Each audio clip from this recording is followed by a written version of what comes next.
Hi, everyone. I wanted to share today some reflections on intimacy. And we could explore intimacy in a number of directions, but this particular reflection is on intimacy in a relationship with another. And it arose out of a conversation I had with a client this week. So, this client is dating a guy, and she often feels a deep sense of connection with this person, and he feels it too. They're exploring relationship, but he's very clear that he doesn't envisage the relationship going forward. He doesn't envisage a commitment, and this client is confused by this because, from her perspective, that felt deep connection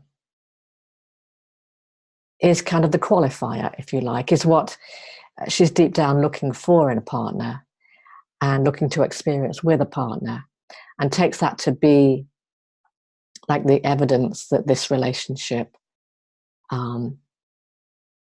looks like it will be a go, a green light. So we looked at where she believes connection, the feeling of connection and intimacy, comes from. And not surprisingly, she attributes this feeling of connection, of being one with this other person, this feeling of deep intimacy, attributes this to be caused by the fact of the two of them being together, caused by his presence and her presence. In other words, that this deep sense of intimacy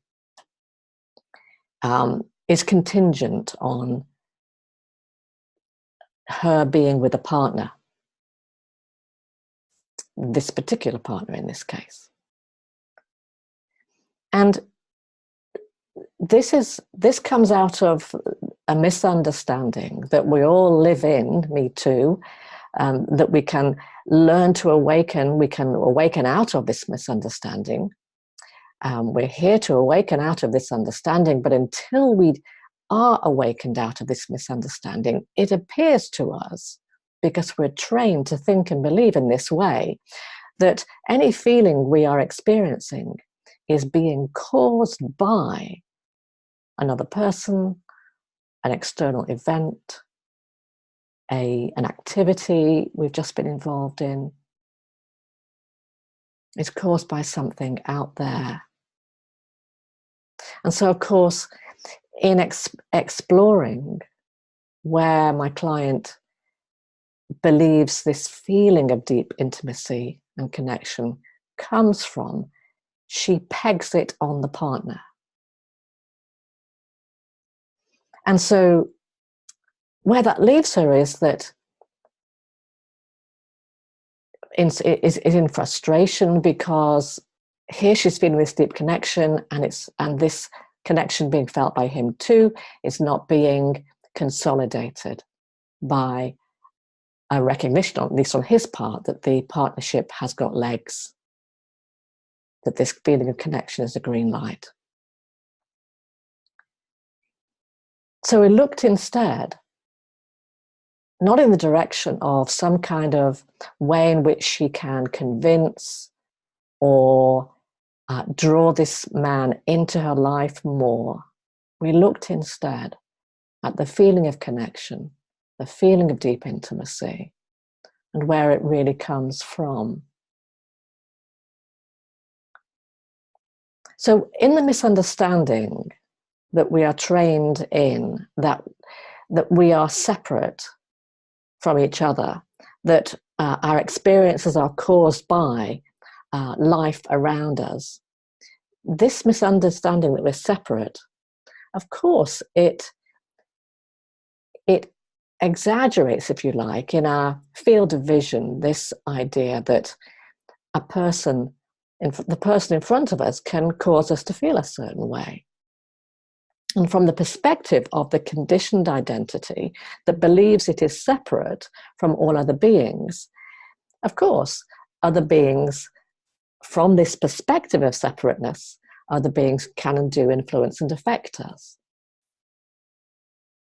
But what's on offer is to wake up to the understanding and the experience that we are not separate from each other, that we are one being, that all of life is one.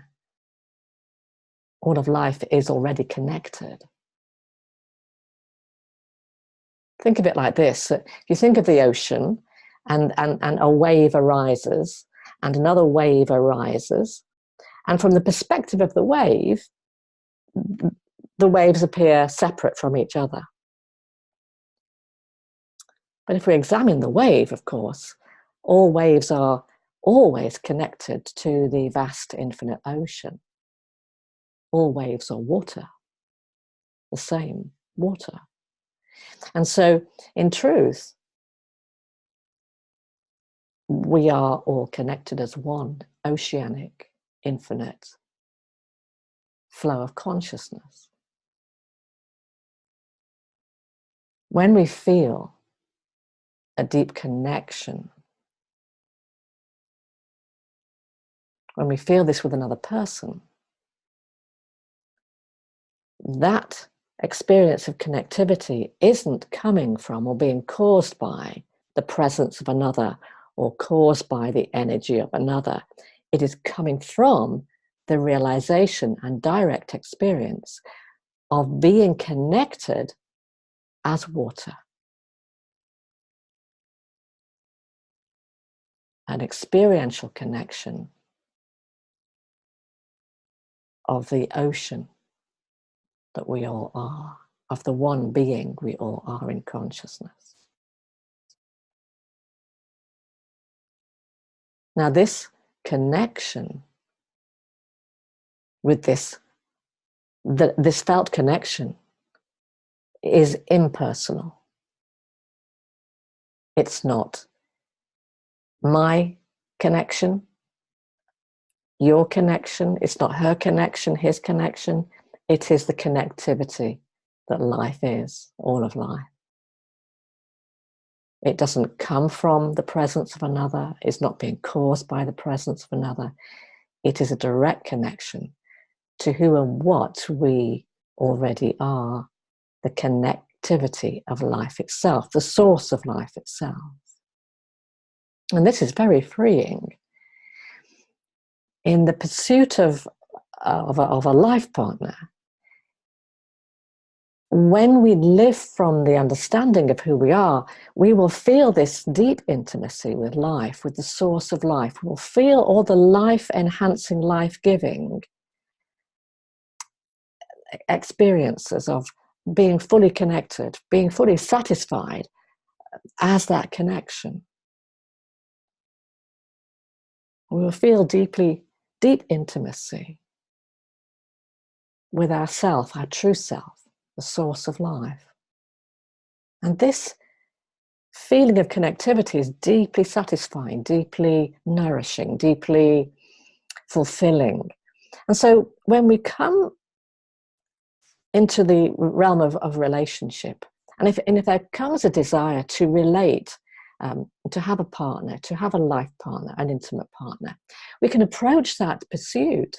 We can approach that possibility already feeling connected, intimate with life itself, fulfilled and satisfied. And that takes all the angst, all the chase, all the heartache after the pursuit of a relationship, or at the very least, it offers, because it's likely in pursuing the relationship that we'll slip into identity again. Now, because slipping in and out of identity is part of the awakening process.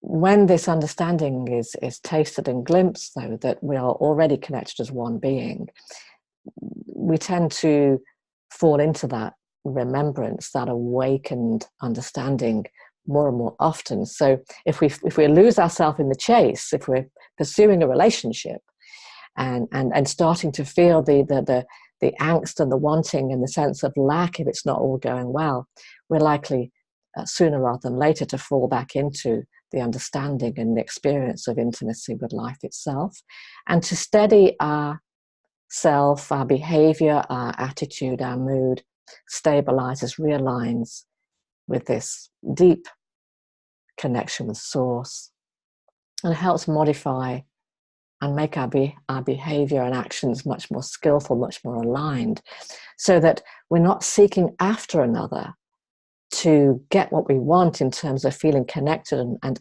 one with them. We're not seeking after that. We're not coming from a place of lacking that or wanting that from another.